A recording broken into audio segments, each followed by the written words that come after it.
In this session, we'll be discussing some of the multiple choice questions which have appeared in the exams in the last year, and we will discuss about how to approach these questions and how to narrow down the diagnosis and get the correct answer. So let's begin. So the patient presented with a blood pressure of 160/110 and on CT head subarachnoid hemorrhage is detected. What would be the next step management of this patient? Now remember, subarachnoid hemorrhage is mostly due to a aneurysmal bleed. Okay, so this patients, we will have to look for the aneurysms and then we will have to coil the aneurysms. So basically the next investigation that we have to do is an angiogram and look for the aneurysm that we have to see. Yes, the blood pressure has to be cut down by nimodipine infusion, but then it's not only nimodipine, we can use other infusions also. We can give beta blockers, we can give IV other calcium channel blockers, we can give nitroglycerin. So nimodipine alone is not the thing.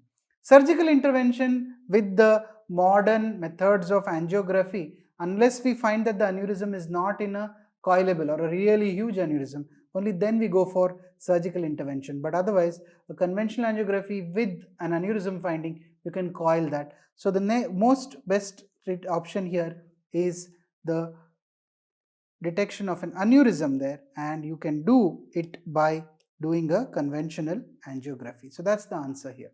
Now here is the image shown where you have a first heart sound and the second heart sound, and you have a murmur which is present in between of that, which is conducted continuously through and through. So it's a pansystolic murmur. So you know the three causes of pansystolic murmur: mitral regurgitation, tricuspid regurgitation, and ventricular septal defect.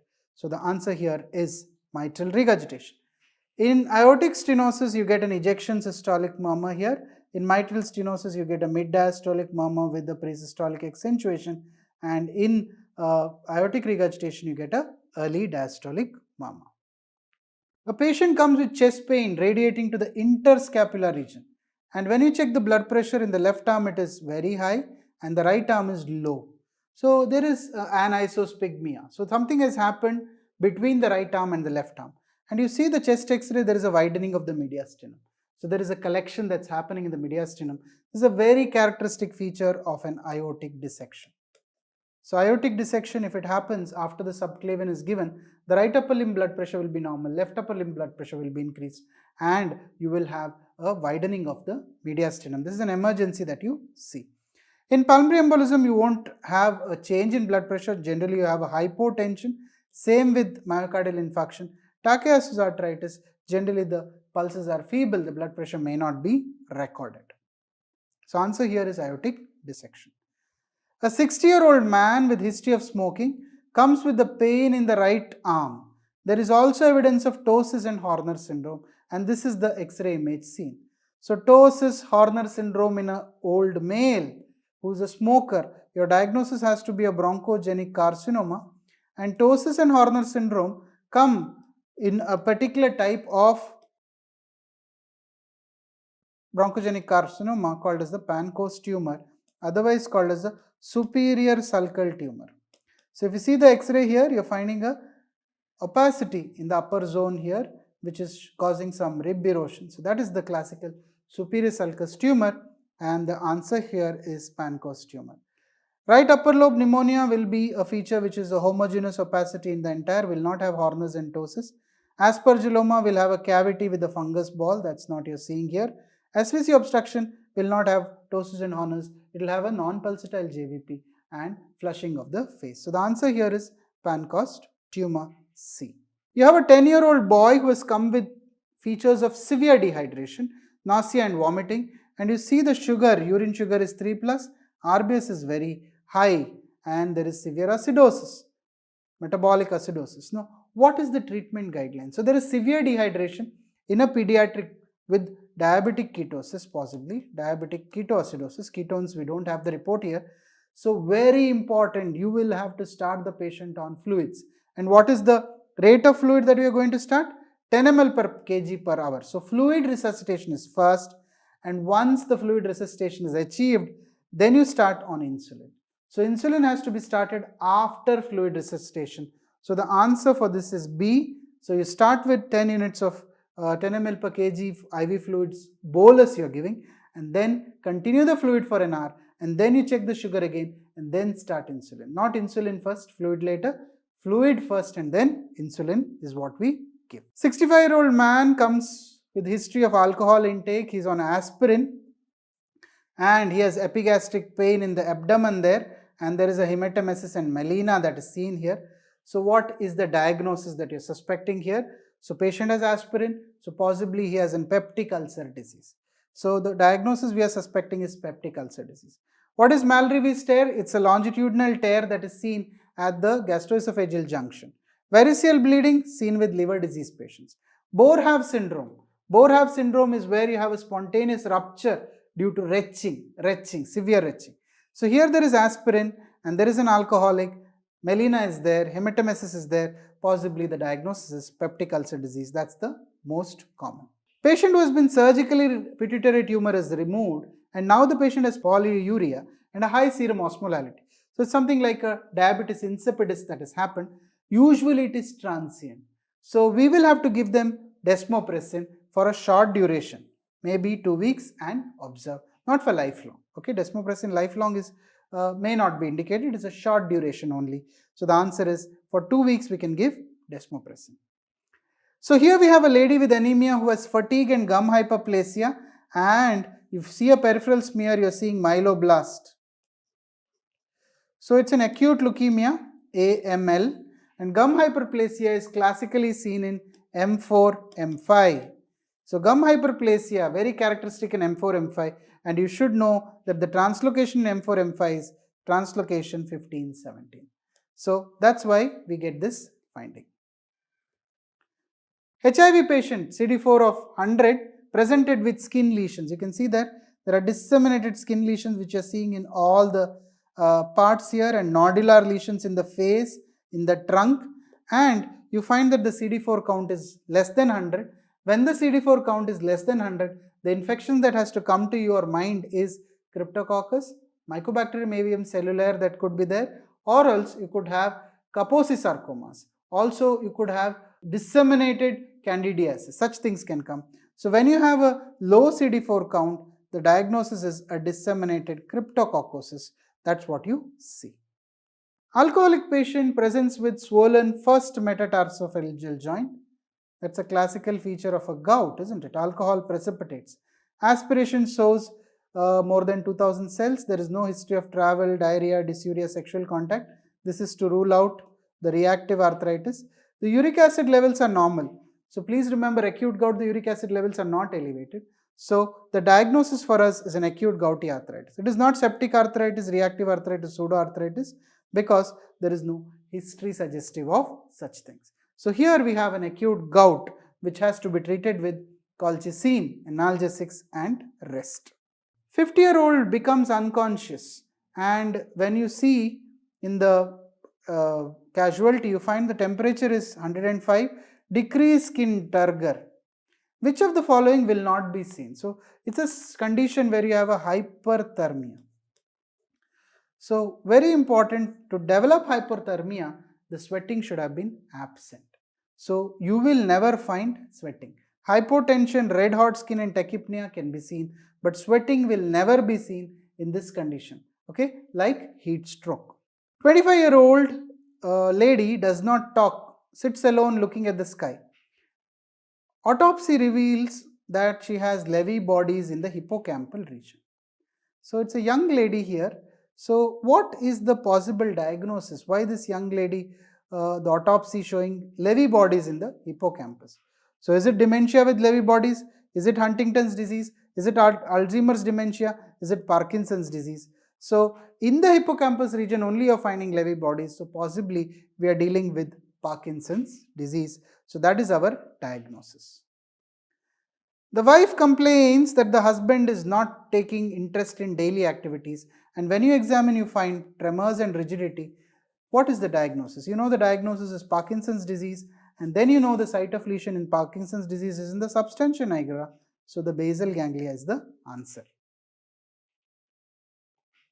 Alcoholic patient comes with loose motions few days ago, and now he has pain in the right hypochondrium, and now USG shows there is a 75 cc abscess that is located.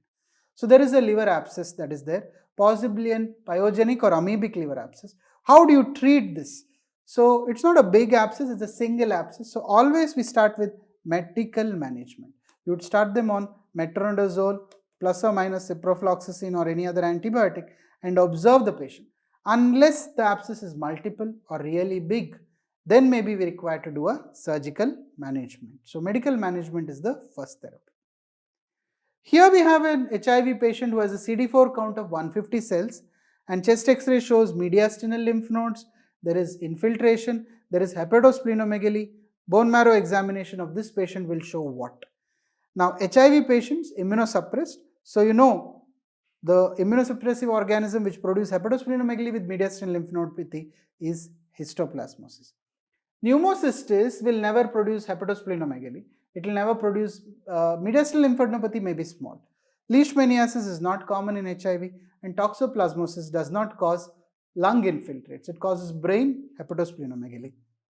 So when you have the lung which is involved and the hepatosplenomegaly and lymph nodes that is involved, histoplasmosis becomes the first cause. A patient has a GCS eye opening on painful stimulus, inappropriate words to verbal response and withdrawal of the pain. So how do you calculate the GCS? You have to calculate the EVM. So eye opening to painful stimulus is E2. So the answer should be between A and B. Inappropriate words is V3 and withdrawal to pain is M4. So E3, V3, M4. So the answer is first one. So again, this is a very common situation. They give you the GCS, they will describe you and ask you to calculate, or else they may give you the GCS of a particular patient and say what is the finding in each of these categories. HRP2 dipstick is very specific for falciparum malaria. So HRP is histidine-rich protein. It's a rapid test. Histidine-rich protein 2 is for falciparum. Rapid test that can be done for that. Patient from Delhi, high grade fever, petechiae, low platelet count, 20,000 platelet count. A total count is also low. So endemic region there. The diagnosis possibly is dengue. So fever with thrombocytopenia. Malaria is less likely there in dengue. Typhoid does not produce thrombocytopenia. And typhus again is not an endemic area. You will have S-char as a feature. So the diagnosis is dengue. You may have to do a dengue NS1 or an IgM antibody. Now hypertensive patient has been taking multiple medications and you find this ECG. You're seeing in this ECG very characteristic tall tented T waves and the QRS is becoming broad. The P waves are getting absent. So possibly this patient has hyperkalemia. So all these ECG features are suggestive of hyperkalemia. So which antihypertensive medication is prone to develop? It is the potassium sparing spironolactone. So this is the drug responsible. Thiazides will cause hypokalemia, prazosin and metoprolol also may cause hypokalemia, but spironolactone is a potassium sparing aldosterone antagonist. That is the cause for this finding. You will have to stop it. Patient presents to the ER with consumption of 100 tablets of aspirin. So this patient has salicylism possibly. So what we are supposed to do is we have to enhance the excretion of aspirin and we can do that by using urinary alkalizers. So this patient has taken aspirin and you have to enhance the excretion of aspirin by creating through the kidney. You will have to alkalize the urine by giving saline with soda bicarb. So that is how we can enhance the excretion of aspirin. So this is what we call it as forced alkaline diuresis.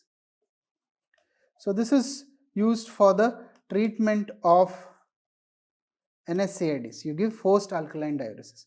Glucagon is used for the treatment of beta blocker poisoning. N-acetylcysteine classically for paracetamol and stomach lavage is done for all the poisons. Patient has come with a high urea, underwent hemodialysis.